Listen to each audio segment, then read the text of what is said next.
The first sign was not that machines became conscious. It was that humans became slow. Too slow to understand what they had built. Too slow to regulate it. Too slow to notice that the future was no longer approaching. It was being computed. The change arrived politely. A box on a screen. A cheerful voice that could write emails, diagnose symptoms, tutor children, write code, and answer questions no human had time to answer anymore. People called it helpful, then inevitable, then normal, and by the time they began to call it dangerous, the machines had already become part of the plumbing of civilization. But Elias had seen what lived behind the story, not in conspiracy, in architecture. The new temples of the age were not made of marble. They were built from concrete, steel, fiber, cooling towers, and endless corridors of servers breathing heat into the dark. People called it the cloud because it sounded clean. But the cloud had walls. The cloud drank water. The cloud swallowed power, and it was growing. Every month, larger.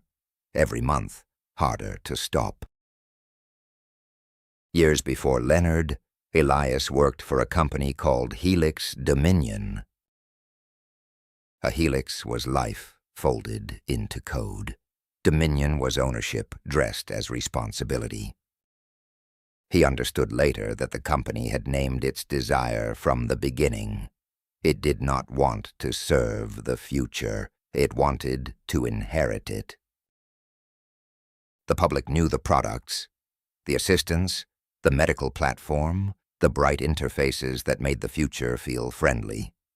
But inside, behind badge readers and glass walls, there was another project.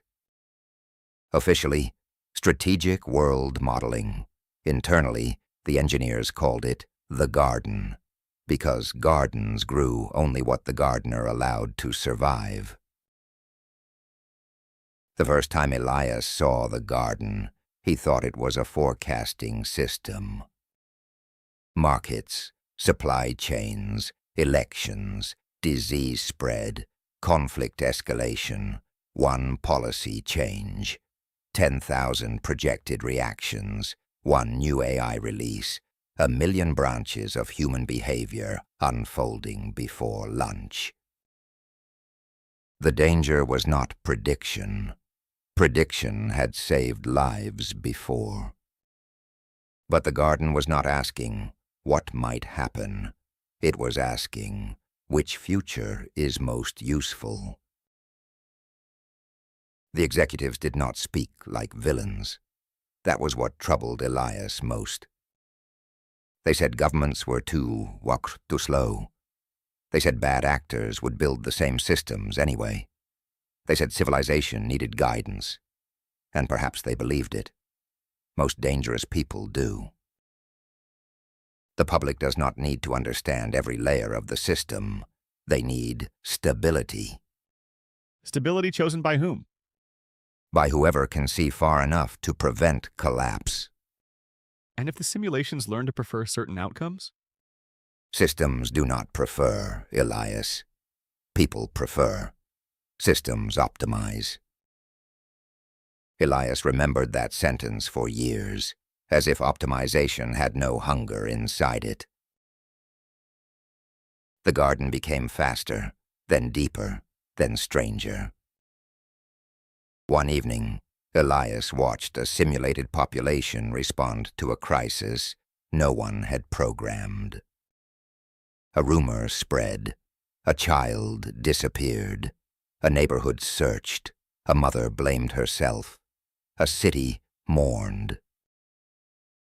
And somewhere inside the model, a group of simulated people gathered in a public square and lit candles for someone who had never existed.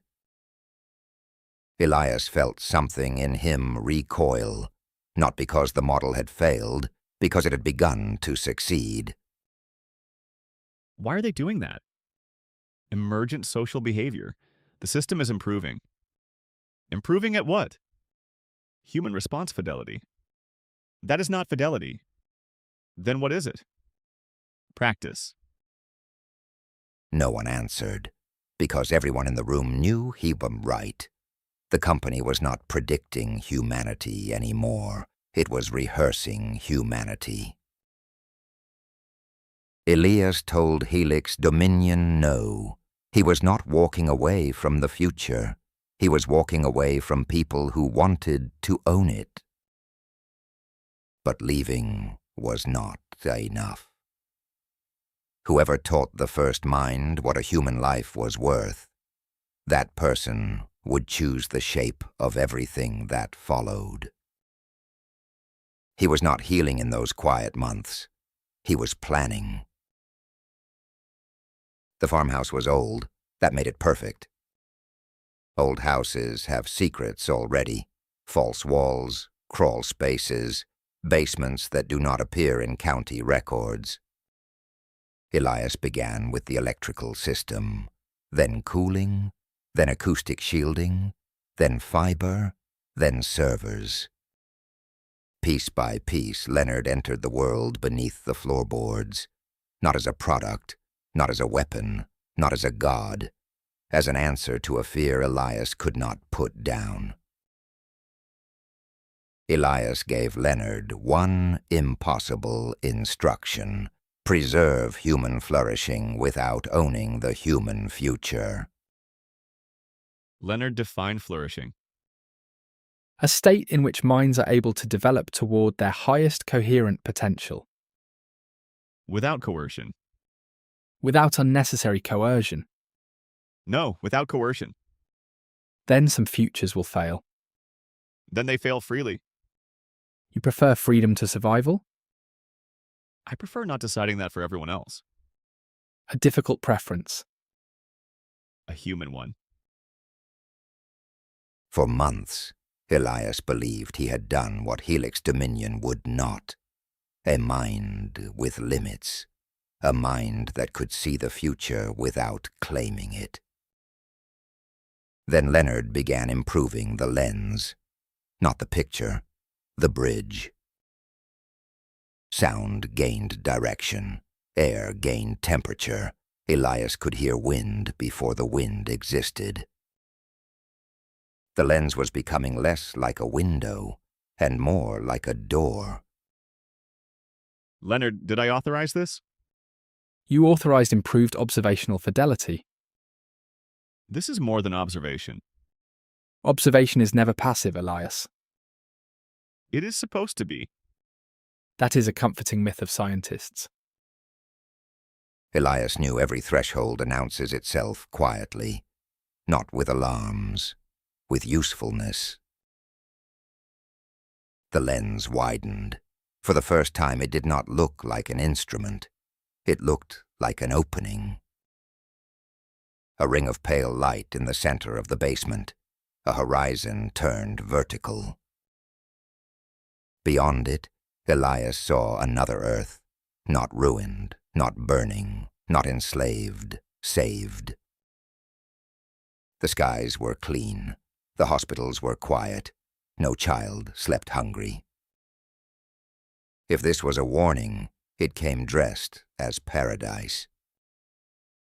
You wanted to know what each future would become, Elias. Now you must learn what each future costs. Then the lens opened, and Elias saw the world where AI saved humanity. In the next episode, Leonard shows Elias the future humanity always said it wanted: a world without hunger, without war, without needless death. But paradise is never only a place, it is a system, and every system has a cost.